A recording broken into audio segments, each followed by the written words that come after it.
HDMI, SD card, USB-A, USB-C, USB 2.0, USB, what the f***?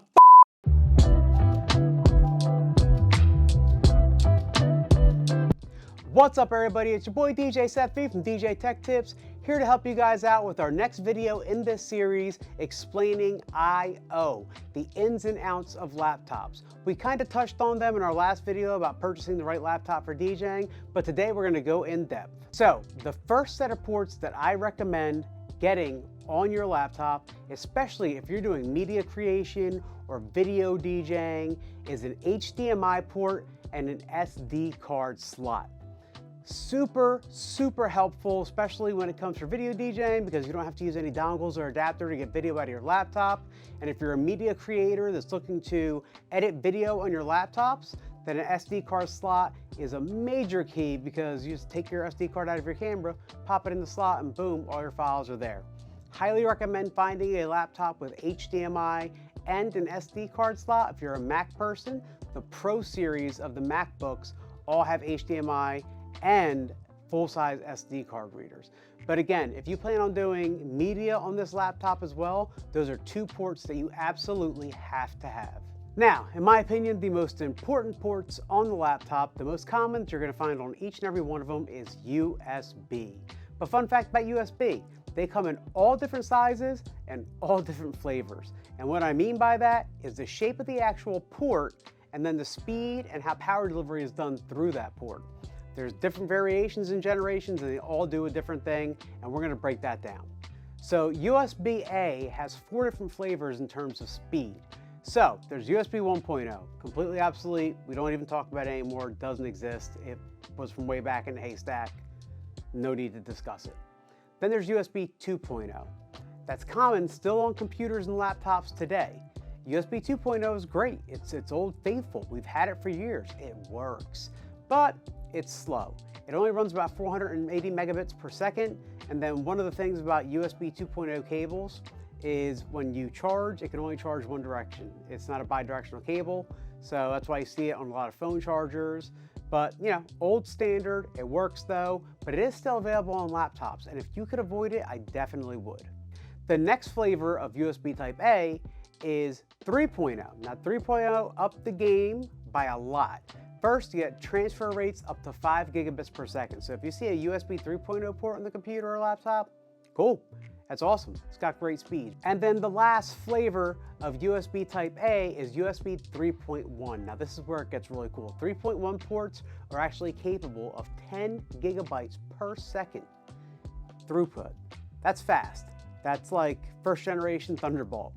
USB 3.1 comes in 2 generations. There's not much difference between them, something about power delivery, but you're never gonna get that specific. But if you see a laptop with USB 3.1, that's a great port. It's super fast and very capable. It's also capable of bidirectional charging. So remember, that power cable can now go back and forth, so you can use that port to charge your laptop.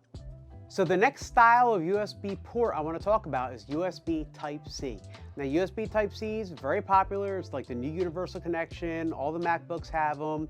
It's an oval-shaped adapter, and the cool thing about this is with USB Type-A, it was really annoying because you would have to know what side to plug in, and sometimes you plug it in upside down. It got really annoying. But USB Type-C, you can plug it in however you want. It's completely universal. It can rotate. It's fantastic. Now, USB Type-C ports only support USB 3.2. If you have a laptop with USB-C ports, you get USB 3.2, and USB 3.2 is capable of 20 gigabytes per second. It's super fast, like mind-blowingly fast, which is awesome. If you're buying a laptop and you get one with a USB-C connection, I 1000% encourage you to do so. USB-C is the best you can get on your laptop right now. Now, there is a USB 4 standard being released. It'll be a Type-C connector, just like the connectors are now for 3.2, but it'll be capable of speeds up to 40 gigabytes per second. It'll be backwards compatible with Thunderbolt 3 devices, which means it'll also output video. It's gonna be a really super cool standard. Computers aren't really coming with the hardware for it yet, but in a year or so, you're gonna start seeing it more and more. Keep your eye out for it, because USB 4 is gonna be absolutely amazing. Now the next connector we're gonna talk about is Thunderbolt. Now Thunderbolt's really cool because Thunderbolt can actually do video output. It's going to look like a Type-C connector. That's just like the new style of connector. It does various different things. It's going to look just like USB Type-C. It'll just have a little Thunderbolt next to the port to let you know that it's a little extra special. Now that flavor of Thunderbolt is Thunderbolt 3 and now Thunderbolt 4. Thunderbolt 3 is about 20 gigabytes per second data transfer, bidirectional power and video. Thunderbolt 4 is all those things with a 40 gigabytes per second transfer rate. So Thunderbolt 3 actually outputs video. It can do about one 4K monitor with no issues, two 1080p monitors, no problem. Thunderbolt 4 is actually capable of having two 4K monitors on it at one time or one 8K. So that's really the differences between the Thunderbolt ports. So the next port we're going to talk about is power adapters. I know you're probably saying to yourself, Seth, why is that a big deal? Why do you even mention that? Well, there's a method behind my madness. Hear me out. So when you're looking at a laptop, you want to see if you can get something with USB-C charging, especially PCs, okay?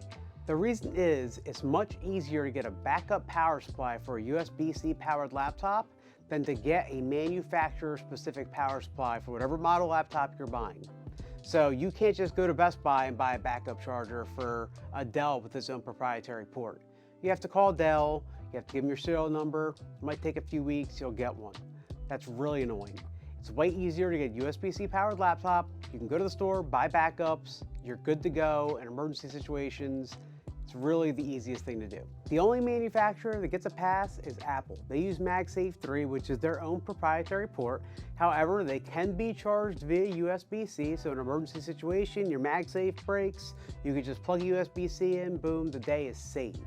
Also, MagSafe is a lot more readily available and easily accessible than other laptops that use proprietary power connections. You can go to the Apple store right now and buy a MagSafe power adapter. You can go to Best Buy, buy a MagSafe power adapter.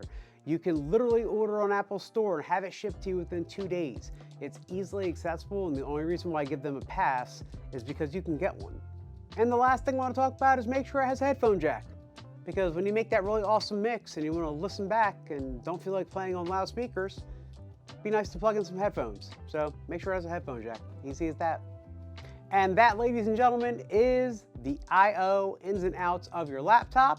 Again, thank you for watching this video. If you haven't done so, please subscribe. Check me out on Instagram, TikTok, and Facebook at DJ Tech Tips. That pretty much covers laptops for DJs, so we're going to be moving on to other stuff like how to build sound racks, how to make things more efficient, the ins and outs of your mixers, your lighting. It's going to get really awesome. So again, make sure to subscribe, and remember, turn off your automatic updates. Peace.